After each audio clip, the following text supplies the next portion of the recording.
Welcome, Wendy.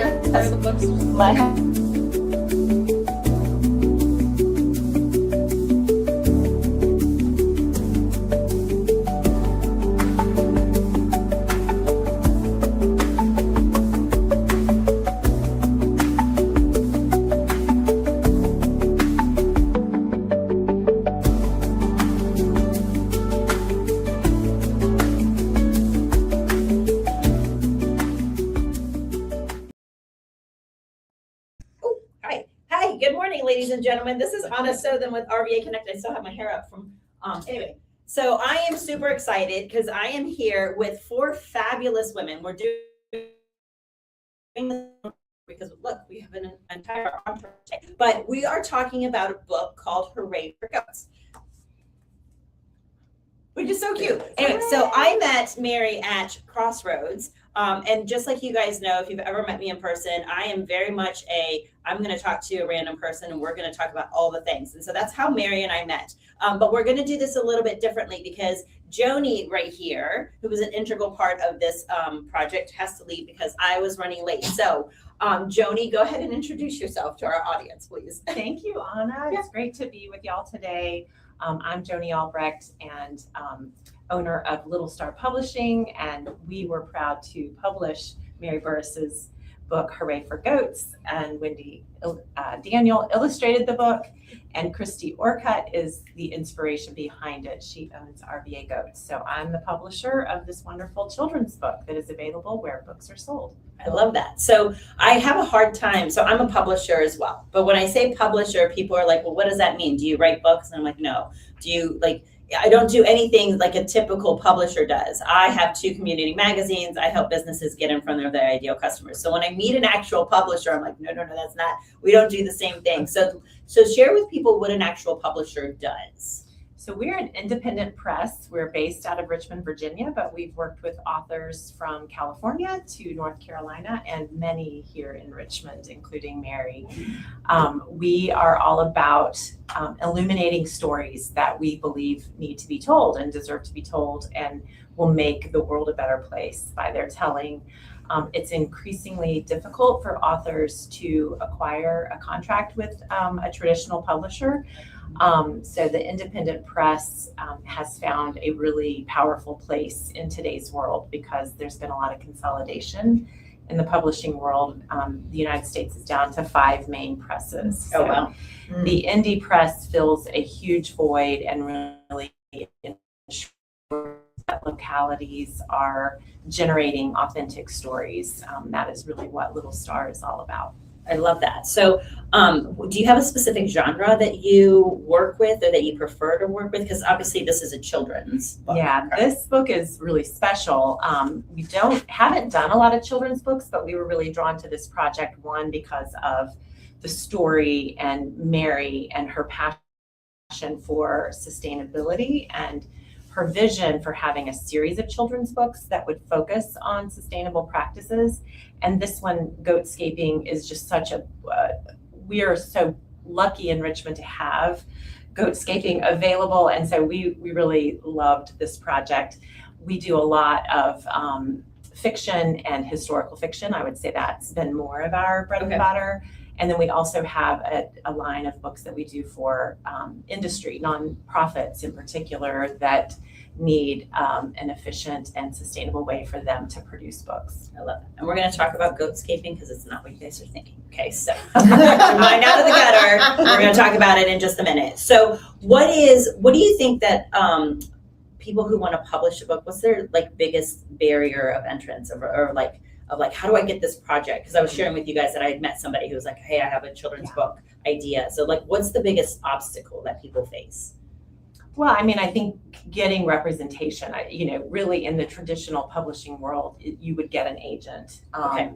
And that is so hard today. Yeah. So the other thing, unfortunately, just because you know the alphabet and know how to write doesn't make you an author. So I know that sounds really harsh. It's true. So really the biggest obstacle is telling a great story. Yeah. So Mary tells a great story in this book that is really on great level for young people to really kind of dive into. And there's a lot of surprises that happen when goats show up to mow your backyard, basically. So I think having a great story that has a place in this world that can build a readership, and then finding a press to do that. But there is always self-publishing that route, but I would say really linking up with an agent or an indie press is key. Yeah. I've heard about self-publishing. It seems like a bear to like. It's a bear. Yeah. I'm very much a like stay in your zone of genius. That's not my zone of genius, right? Also, writing is not my zone of genius. So that's why you get people to do the good things. Yeah. So anything. Oh, so share with them. Okay. So Little Star Publishing. Yep. You can follow us on Instagram and Facebook. We would love that. We have a new website coming soon. That Wendy also is a wonderful illustrator and graphic designer. So Wendy Daniel Design is working on that. And I'm so sorry I can't stay for the whole interview. Yeah. Okay. No sorries. I'm glad that you were here, and I apologize. She has to leave early because I was running late. So, oh, look, picture. We're thrilled that we can get us all together for this. So thank you so much. Thank you for being here. Yeah, thank you all. Have a good great conversation. You too. Soon. All right. Anna, come. Yes. Okay. So, Just scooch over. okay. Yeah, no, you're good. Okay. All right. So let's go ahead and introduce ourselves, just starting down there with Christy, and then we can go to the right. I'm Christy Orcutt. I'm the owner of RVA Goats, and we've been doing this goatscaping in the Richmond area for probably 14 years. Oh, wow. And started out with one goat, and now we're up to about 165 sheep and goats. Most of them are rescues, and we take them in from various circumstances and situations and give them what we call quality vocational training. Oh, I love that. Take them around to cemeteries, backyards, steep hillsides, and other spaces to eat the weeds. And the whole goal is to protect pollinators one bite at a time. Instead of pulling out the Roundup or a big heavy machine that compresses soil, let's bring in the goats that are light on the land and gobble everything up. And the most important thing is, because they're so dynamic and attractive and cute, it tends to draw a lot of attention, and it's positive attention, and it brings people together and starts these amazing connections and conversations, which is what we're having today. I love that. And then Mary, you're next. I'm Mary Burris, and I'm the author of Hooray for Goats. I have been a freelance writer since 2005, and so that's really what happened. Was I interviewed Christy, and a lot of what happens in the story is based on real things that happen in her real business experience. So it's a very special little project. I love that. And then Wendy. I am Wendy Daniel, and I'm a graphic designer, illustrator, and I went to VCU, studied art, creative, I did design and illustration. I've been working for myself and my company since 1997, and I have a variety of clients. Oh, that's awesome. But Joni and I, she wanted to start her own publishing company and asked me if I would be interested in helping with the design of books and covers and things like that. And I love to read. Okay. Like to meet people. Love it. Interested in relationships, building relationships. And so I was like, yes, that would be great. And it's been very worthwhile. I love it. And did you guys partner together in 2014 when she first Yes. started? Okay. Yes. So So we've been beginning. together. Since the over 10 beginning. years. Mhm. That's amazing. So I'm going to show you some of the illustrations in here because they're super cute that she did. And you said they were from watercolors, right? Yeah, so let me just, Wendy is obviously the arts I'm expert. sorry, I put that right in front of Wendy's face. That's okay. I was like, okay, while I'm talking about Wendy and her Let's give her art, her she own. is the art, okay. as you can see. One thing that's really special about this book is that many children's books now are illustrated through AI. Yeah. And I'm also an art grad from VCU, and I really believe in supporting artists, specifically local artists for a project. And so I was, thrilled that we have real art that's beautifully executed in this book, because I think it's so important to also expose children to real art. Like Yes. that's important, and they should appreciate that. Yeah.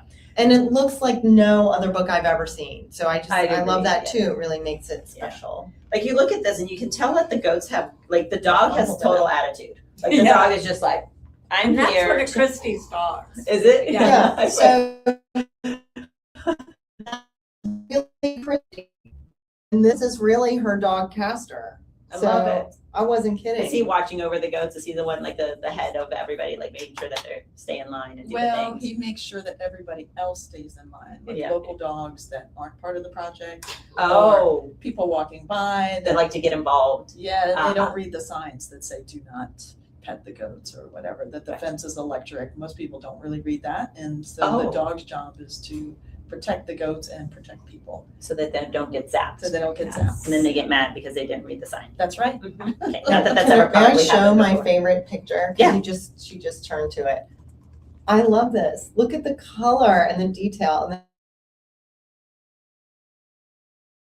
I love I don't that. know if you want us to talk about plot. but- So, well, let's talk about the book, and then we'll talk about what it was like to partner with 4 different people to bring a project together, especially 4 different women, right? So, like which we're going to change the conversation because people think that women can't collaborate, right? Because women are catty, and then I think that if you find those individuals and they're great at what they do, then there's like collaboration is like a no-brainer, right?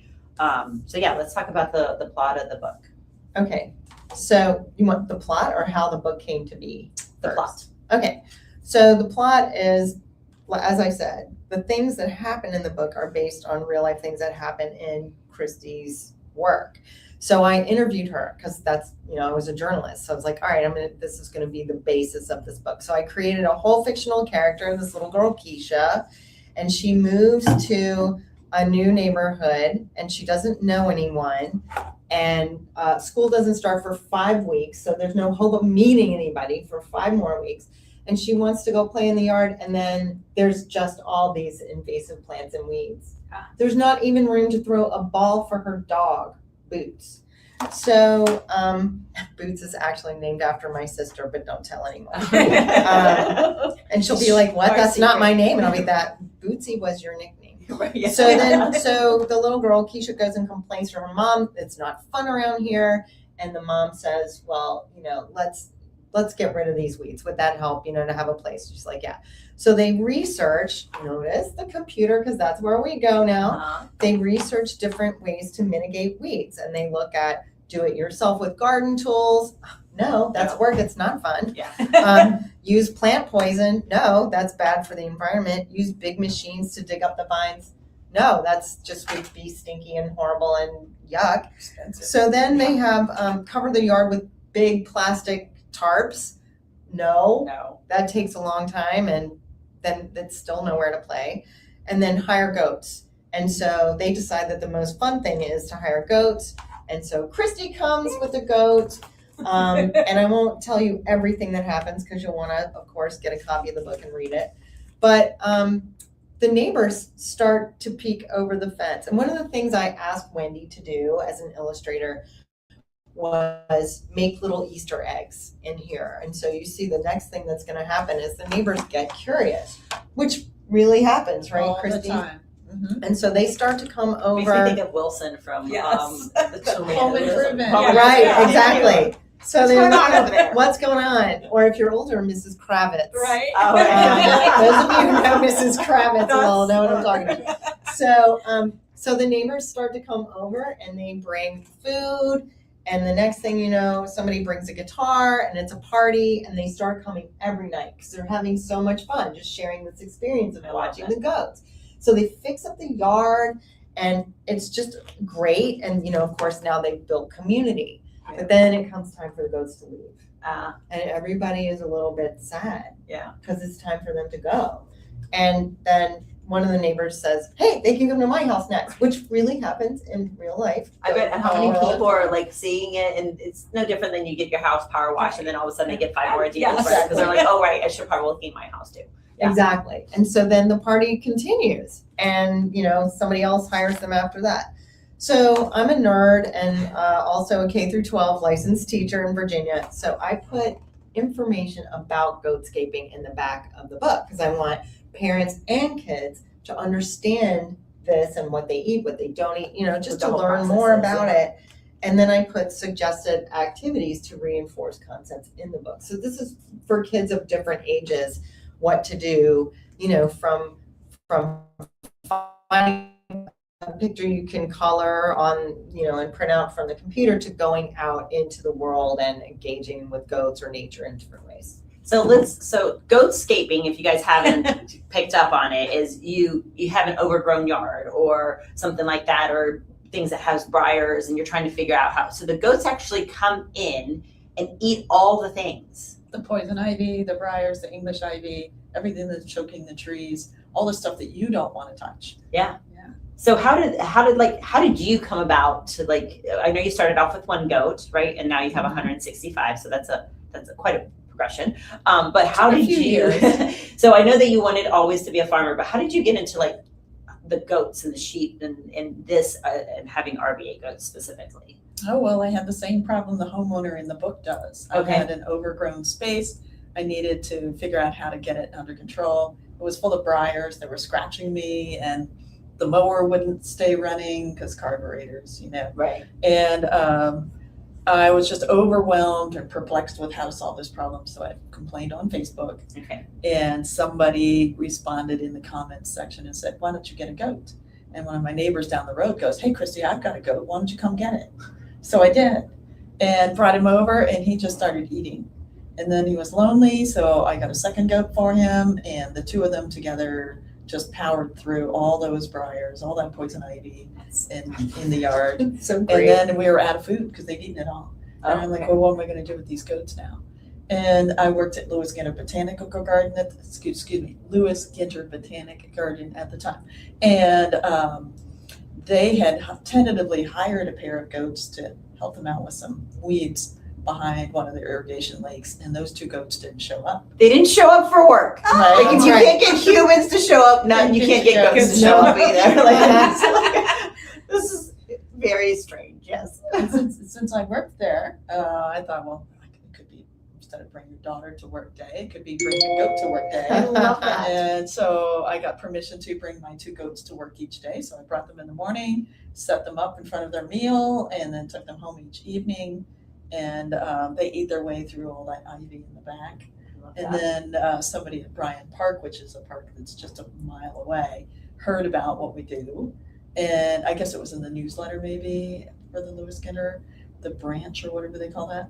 And so the park ranger said, well, do they eat stilt grass? Do they eat porcelain berry? And I said, well, let's meet, and I'll bring a goat with me. Her name is Clover, and I still have Clover. She's 14 now. Aw. And I brought Clover over to the park, and we all walked down the path in the areas that were bothering the park ranger. And Clover was just stuffing her face. Aw. She's just eating stilt Like a grass. buffet. She's eating the porcelain berry. She's eating all the things. And the ranger was like, well, when can you bring the rest of it? I love that. And, that's how we got into it. Yeah. So Christy now has 165 goats. They all have names, but here's the most important part. She knows all of their names. I have 2 children. Sometimes I get them confused. So the fact that you know all 165 goats, I think is amazing. So, but you have goats and sheep, and now you also have pig. I have Pigs. pigs that came to me as rescues, Okay. and we employ those as well. Everybody has a job. I love Nobody that. can like loaf around Right, on yeah. our farm. And so after the goats and sheep come into a yard and gobble up all the stuff you don't want there, is that the end of the story? Not really, because plants are like hair. If you get a haircut, your hair is going to grow back. Correct. Yes. If you get a good haircut, it's going to grow back and look pretty nice. Right. But eventually, after a year or so, it's going to get pretty unruly. Yeah. And so you need to go back to the hairdresser. Well, the same thing with the yard. Okay. And so when the goats and sheep eat everything that they can eat, all, the green stuff, the roots are still there.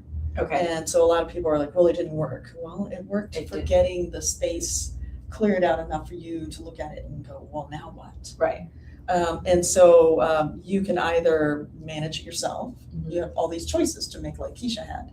Or you can hire the pigs to come in and uproot everything Okay. that they left behind. And then now it's plowed and you can replant. I love that. So it's like full circle. It is. It's like a whole ecosystem where you don't have to use any chemical. I have a landscaping business, so I'm saying this like, you know, my husband likes to say I talk out of both sides of my mouth, but like that's like how wonderful that we have things that we can use that are good for the environment, and we don't have to, right? Like poison ivy is terrible when you get poison ivy. I've never had it. Right. Yeah. But we have the means to be able to do that. And the fact that we have that here in Richmond is absolutely like fantastic. And it's fun. It Like, is Roundup fun. is effective, but it's not fun. Right, exactly. Right. So So you were talking about that Christy knows all the names of the goats, but one of the rituals is that the goats don't get a name. Like she'll get a rescue goat, right? And the goat doesn't get its name until it has its first job. okay, So that's one of the things that happens in the book. I love This that. little girl, Keisha, gets to name a goat because it's their first job. And the goat's name is Disco, and Disco is a real goat that was named by a child on a On one of Job, the right? sites, I yeah. love Yeah. that. So why do you do that? Why do you wait until they go on a job for them to receive a name? Well, first of all, it takes a little while to figure out their personality. because Okay. Each goat does have a different personality. Oh, And maybe the circumstance they Everything. came from, sometimes it was positive, sometimes it wasn't. So I want them to have a new name. Okay. And also it's just engaging because the family that's hosting the goats, they want to give that goat a name. Yeah. And then they have that connection to it. Yeah. And the names I come up with might be pretty boring, but I find children are great at naming Yeah. goats. Stuart. Stuart. Hey, Stu, come here. Yeah. Do you have a goat named Stuart? Not yet. Not yet. Maybe See? next time. I know, right? You're- Well, I do. I was just telling them that there's 2 patches of grass in our neighborhood that we're an HOA, so they're owned by the builder, but they're overgrown, and so we have homeowners who are complaining about it.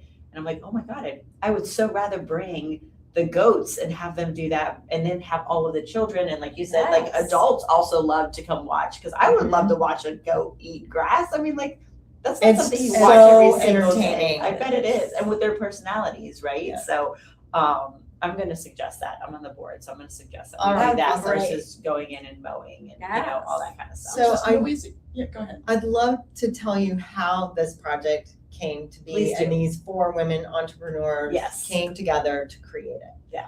So I had asked Christy to come to a church Easter celebration and bring goats.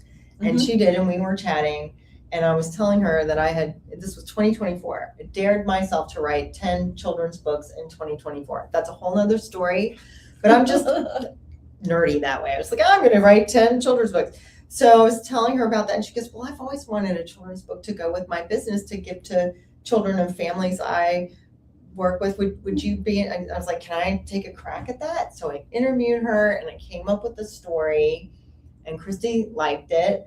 And I was telling somebody about it, and they were like, oh, do you have a publisher? Like somebody I went to school with growing up here. Yeah. She's like, oh, do you have a publisher? And I was like, no, and I don't really know what to do. Like I've talked to a couple, and I don't want to do this by myself. I really want to go through the process with somebody because I want to learn before, I do it alone, or before I try to get a traditional publisher or whatever. So she said, oh, I know somebody. She's great. Little Star Publishing. Her name is Joni. You'll love her. She organized a meeting for us. I met Joni and hired her on the spot. And we talked about the size of the book and everything. And then honestly, Wendy, this is true, and I don't mean to belittle you at all. I had a vision for the illustrations that I wanted. I had already talked to an illustrator, and we were like kind of, talking about it. And Joni said, nope, I have somebody I want to use and that I think is perfect. And I'm like, all right, I'm just going to trust this. So that's where Wendy came in. Turns out we were at VCU at the same time. We have mutual friends. And she showed me her pictures, and I was like, yeah, wow, this was beyond what I could have possibly imagined. Right. Yeah. Like I love that it's unique. I love that it's original. It's just like, this is so cool how this all sort of gelled and came together through these relationships. And I love that it's all local. I love that it's all women. And that's a selling point. Like, I'll tell people that and they'll be like, yes, I'm buying this to support that. Yeah, so that's absolutely. cool. Yeah. Well, and I love the fact that, and we talked a little bit about this before, I'm a huge believer, like we have like this preconceived notion of how things should happen or what should be happening. And then you meet somebody through somebody and you're like, oh my gosh, it's so much better, right? Than I could have ever imagined. Or if I had said, no, I want to do it this way and we're going to go with this person, it wouldn't have turned out this way, right? So now you have, not only do you have a really great book, but now you have the story behind 4 local women who are here and doing all the things. And that makes it even more powerful when you're sharing that book or you're sharing the story behind it. That makes it even, like, it makes you want to do it even, like buy it even more because of those facts. And it's actually helped us with the distribution because you can get this book. Jenny Kirby is supporting our project because it's for women entrepreneurs and a local artist. So you can buy the book at Crossroads Art Center. The Valentine Museum Gift Shop carries this book because it's Richmond produced, right? And Bill was a big cheerleader of mine, and I miss him. And other local bookstores, Book People did the launch for us. They have been amazing, Shelf Life. And then Lori Holiday in Gordonsville also has been supporting this project. She has a shop and she sells the book too. So it's just been really amazing. Of course, you can find it on Amazon and Barnes and Noble. But if you want this high quality, you need to buy it locally. Yes. So share, Wendy, a little bit. So do you do illustrations, right? So this is from watercolors? Yes. So first I did research. I usually I went out and photographed the goats who were working. I had a stockpile of photos, and Christy's website is awesome. Got a lot of information about Christy and how things work. So I do a fair amount of research. Then I sketch out, comps or a storyboard, basically, based on Mary's copy. And then we met and looked at the storyboard and made some edits. And then I went back and sketched out everything in pencil on watercolor paper. Well, first some sketches in my sketchbook, but then transferred to the watercolor paper, painted in watercolor, also pen. I use pen and ink. And then I scan everything and computerize it. And then I also did the book layout so I could take all the illustrations and put it into the book format and words and copy and everything like that. And so then take that to pre-press and then upload for the printers and then work with the printers. So Joni and I both went on press checks to make sure like the illustrations and the coloring and stuff was correct. Or, the way we would like to see it. Yes. And then it's, ready to be ordered and printed, and that's kind of how we do it. It's really great. We have relationships with local printers as well as online. I love that. So how long from like start to finish did the book take? So from the time we talked, that was Easter Sunday, 2024. Okay. We launched May 17th, 2025. Okay. So awesome. Year, just about. Tremendous amount of work. Though. Yeah, I bet. Yeah. There's at least in this book, we had 14 illustrations. So spreads. And that includes the cover. And typically in a children's book, you have the inside illustrations and the cover. And the cover, obviously, as you've heard, books like to be sold by their covers. So the cover illustration is usually somewhat different than the inside. Gotcha. I mean, in the sense, it's going to draw, it wants you to draw your into the book and the copy, but it's kind of created separately. A little different. Yeah. But same style, watercolor, and I also used wash, which is GOUACHE. It's a watercolor, but it's similar to a watercolor, but it has a flatter, more vibrant. Oh, gotcha. Okay. You can lay it down and it's pretty intense right away. Gotcha. So I used a mixture. I love that. Yeah. And yes, they say you should not judge a book by its cover, but let's be honest, we all do. Well, Right, like- mostly, yeah, and especially children's books. Yeah, I mean, absolutely. for Well, sure. because if the kid looks at it and it looks boring, they're not going to want to read it, right? They're not going to want to pick it up. And so, like, I want to. What's this goat's name? Is this Disco? That's, No. is it Disco? That might be. Yeah, I think it's I think disco. so. Like, I just want to have a conversation with Disco. I'm Yeah. like, what's going on with your face right Disco now? What are is you thinking? really happy. Right, What are you some thinking? flowers. He's very content. Yeah, absolutely. Yeah.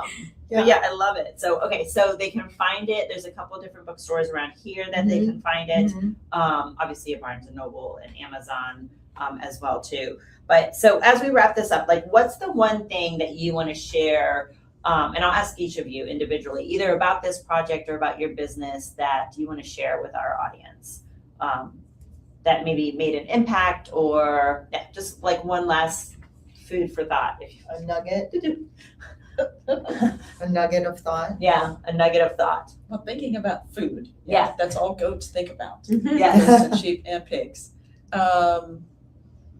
A lot of people are surprised by the process when they hear about goats, usually from somebody suggesting, like a neighbor saying, you ought to get goats in your yard. Mhm. People are like, that's a thing. Right. And then they look it up and call, and there's actually one in my area. Wow. There isn't one everywhere. There's a lot of parts of Virginia that aren't covered by goat grazers. And there was a time a few years ago when I thought I would cover most of the state, and I tried from DC all the way down to Chesapeake, and then decided I want to sleep sometimes. Yeah, that's So a I don't very do good that question. anymore. Yeah. But hopefully I'm leaving room for others who want to get into it, and they do mentor other small goat grazers, hoping to grow the industry. Because I want competition. I want there to be 10 goat companies in Richmond. There's enough room. Yeah, There's enough landscapers and mosquito squad people and things like that. Yeah, So there Absolutely. could be 10 goat grazers. I love that. Maybe that's your next business. Huh? Right. My husband would be like, negative, right? Oh, come on. We already It's so have much too more many, fun. right? It would be, I mean, that would be a lot more fun to be out there in like, work pants and boots and watch, and like you said, call the goats and they all come running towards you because they're like, oh, mama just called me. Like, I got to go Oh, yeah. home, right? Like, that sounds Totally a lot fun. more fun than what I do on a daily basis. So, But people are often surprised when the goats arrive. We arrived on the property of a woman whose husband had passed recently. There's nobody to take care of the yard. yeah.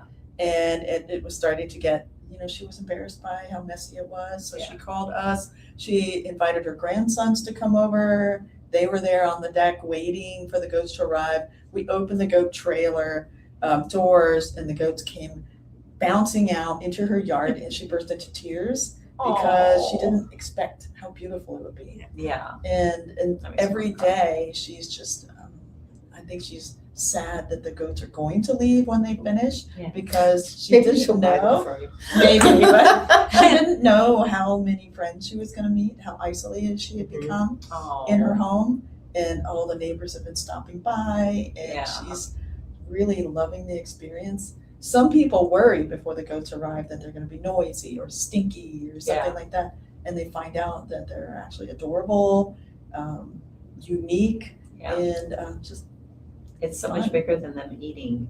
it is. just- It's more than that. it's That's more what than- it's about. Right. Yeah. But there's all these other surprises. There's all these other ancillary like joys that happen from doing that. So And they fertilize. No extra charge for the That's right. fertilization. you're Yes. welcome. Yes, and we talk about that in the book at the end. Yeah, I love that. So my nugget to writers, potential authors, new authors, people considering publishing a book right now is it's a jungle out there. And let me just say, if you're a first-time author and you're thinking, oh, well, I'm going to get a traditional publishing deal because they're going to promote my book, that does not happen anymore. So really think about you're going to be doing the promotion of your book. You're going to be the person who is getting it out there. If you're not that person, then you need to hire somebody to do it, or just don't do it. Just publish it for yourself, give it to your friends, and have fun that way. Yeah. But you're going to be doing all of the work. So, you're looking for, what was lovely about working with Little Star and Joni is that we worked on a marketing plan together, and it was very limited marketing plan because I was paying for that. So look at self-publishing, look at hybrid publishing. I liked having Joni to work with because there were things I didn't know. There was a lot of stuff I did know because I was a writer and I have been published before in different genres, but I didn't know about the technical thing, and it was a joy to have someone else like Wendy and Joni who knew how to do that and to make a beautiful, beautiful book. But you're going to be doing the work. So think about, are you investing? How are you investing your time and money in a way that's right for you? Right. And that's my biggest nugget for you writers out there today. Well, really, you can apply that to any entrepreneur venture, right?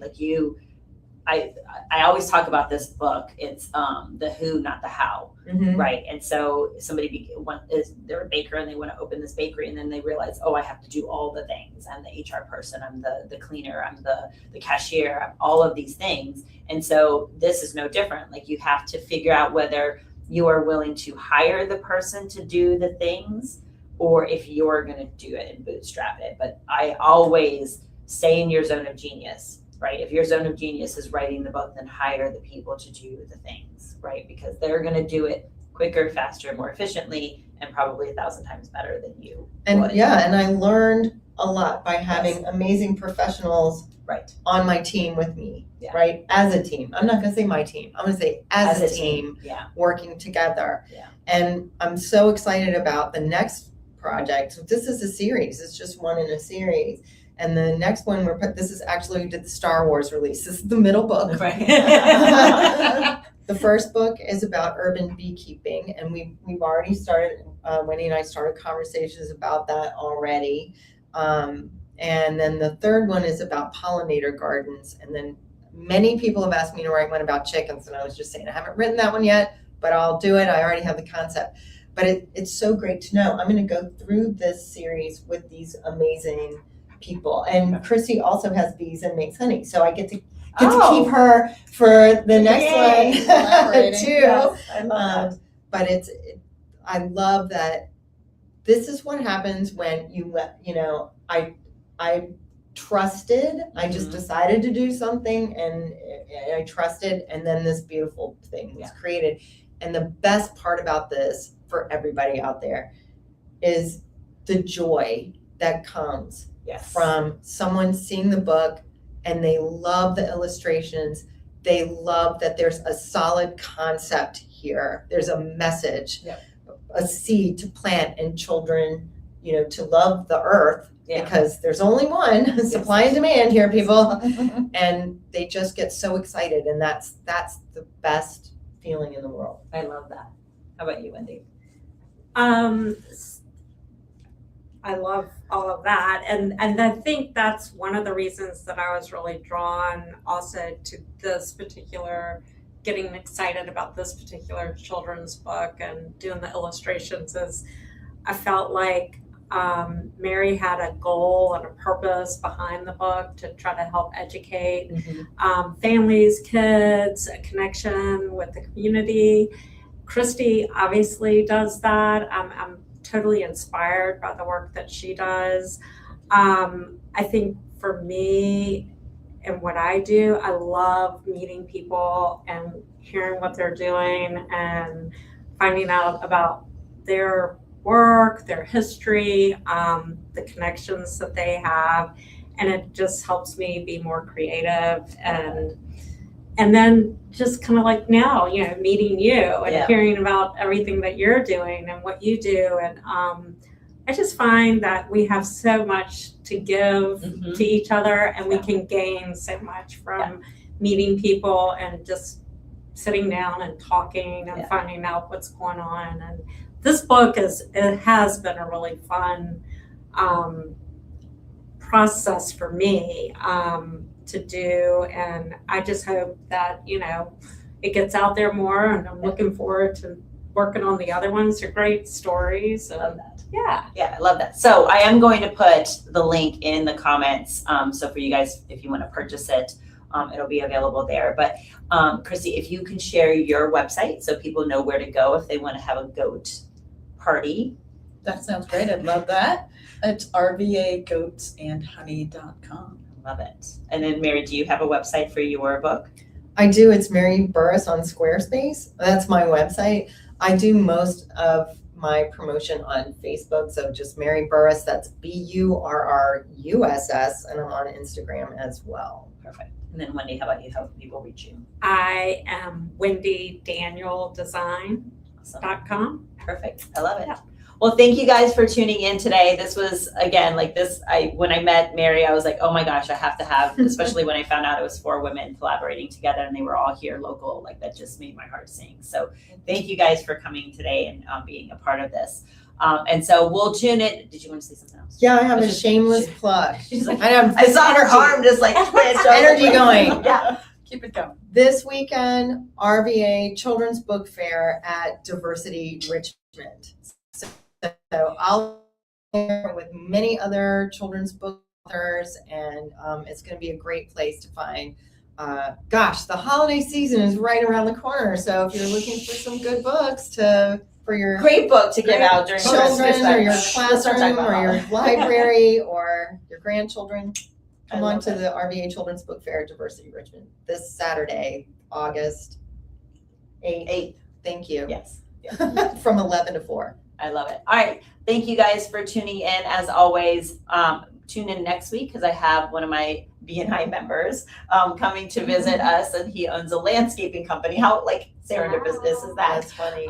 But Avery Goff with oh my gosh, the name completely escaped me. But anyway, so we'll talk about what it's like to be an entrepreneur with Avery next week. And as always, stay fluid, my friends. I'm always cheering for you.